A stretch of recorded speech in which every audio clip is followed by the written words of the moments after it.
नमस्कार। स्क्रीन पर जो शब्द है कोशिका विभाजन, ये सुनने में शायद थोड़ा साइंटिफिक लगे, है ना? पर सच कहूं तो ये जीवन की सबसे बुनियादी और सबसे जादुई प्रक्रियाओं में से एक है। तो चलिए आज इसी के बारे में बात करते हैं कि आखिर ये है क्या और हमारे लिए इतना जरूरी क्यों है। अच्छा, एक सवाल है। कभी सोचा है कि कैसे कैसे एक नन्हा सा बीज देखते ही देखते एक बहुत बड़े पेड़ में बदल जाता है, या फिर जब हमें चोट लगती है तो वो अपने आप ठीक कैसे हो जाती है? इन सब के पीछे ना एक ही जवाब छुपाया है। ये सवाल भले ही बड़े आम से लगते हैं, पर इनका जवाब वो हमारे शरीर के अंदर बहुत ही छोटे मतलब माइक्रोस्कोपिक लेवल पर छिपा हुआ है। और ये जवाब हमें मिलता है जीवन की सबसे छोटी इकाई में, हमारी कोशिकाओं में। पता है, उनके पास एक तरह की सुपर पावर होती है, एक ऐसी ताकत जिन सभी कमाल की चीजों को मुमकिन बनाती है। जी हाँ, यही सुपर पावर है कोशिका विभाजन। अब आसान शब्दों में समझें तो ये बस एक प्रोसेस है जिसमें एक पेरेंट सेल मतलब जनक कोशिका डिवाइड होकर दो या उससे ज्यादा नई डॉटर सेल्स बनाती है। सुनने में बड़ा सिंपल लगता है ना? पर यकीन मानिए, इसी सिंपल प्रोसेस पर पूरी जिंदगी टिकी है। तो ये सिर्फ एक बायोलॉजिकल प्रोसेस नहीं है, ये तो एक इंजन है, ग्रोथ का इंजन, जिंदगी का इंजन। इसी की वजह से कोई भी जीव वो मौजूद है, वो बढ़ रहा है और आगे बढ़ रहा है। तो सवाल उठता है कि आखिर सेल्स ऐसा करती ही क्यों है? इसके पीछे तीन बहुत बड़े बहुत जरूरी कारण हैं। कह सकते हैं कि ये तीन मिशन हैं जो हर जिंदा चीज के लिए जरूरी हैं। पहला मिशन ग्रोथ मतलब बढ़ना।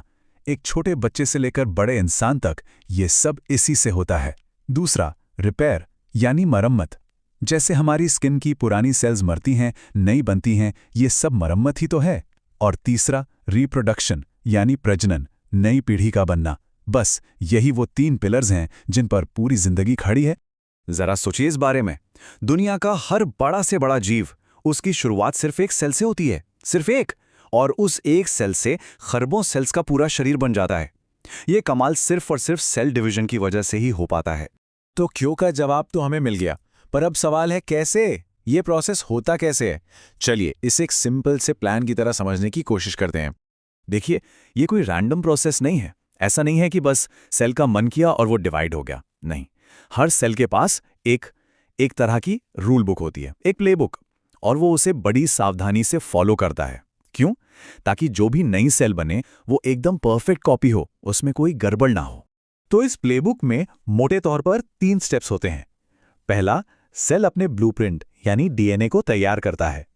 स्टेप 2, वो इस ब्लूप्रिंट की एक जेरॉक्स कॉपी बनाता है, एकदम परफेक्ट। और फिर स्टेप 3, वो अपने वर्कस्पेस यानी खुद सेल को 2 हिस्सों में बांट देता है। सिंपल, ताकि दोनों नई सेल्स को ब्लूप्रिंट की एक एक कॉपी मिल जाए। ये सब बातें सुनने में माइक्रोस्कोपिक लेवल की लगती है ना? लेकिन जब आप इसका स्केल समझेंगे ना तो हैरान रह जाएंगे। आइए देखते हैं कि असल में ये हमारे अंदर किस लेवल पर हो रहा है। ये नंबर देखिए जरा, 30 करोड़। पता ये क्या है? ये उतनी सेल्स हैं जो हमारा शरीर हर मिनट, जी हाँ, हर 1 मिनट में रिप्लेस करता है। इमेजिन कीजिए, हर मिनट 30 करोड़ नई सेल्स। तो ये सेल डिवीजन कोई साइंस की किताब में लिखी दूर की चीज नहीं है। ये अभी हो रहा है, इसी पल हम सबके शरीर के अंदर। ये वो प्रोसेस है जो हमें जिंदा रखे हुए है, हमें हेल्दी रखे हुए हैं। तो हम कह सकते हैं कि ये एक खामोश, लगातार चलने वाली प्रक्रिया है। एक ऐसी प्रक्रिया जो हर जिंदा चीज को बनाती है, उसे मेंटेन करती है और असल में उसे उसे वो बनाती है जो वो है। तो चलिए जाते जाते एक सवाल के साथ इस चर्चा को खत्म करते हैं। अगर हमारे होने का, हमारे वजूद का आधार ही लगातार बदलना और नया बनना है, तो इसका मतलब क्या हुआ? क्या हम हर पल, हर लम्हे में एक नए इंसान बन रहे हैं? सोचिएगा जरूर।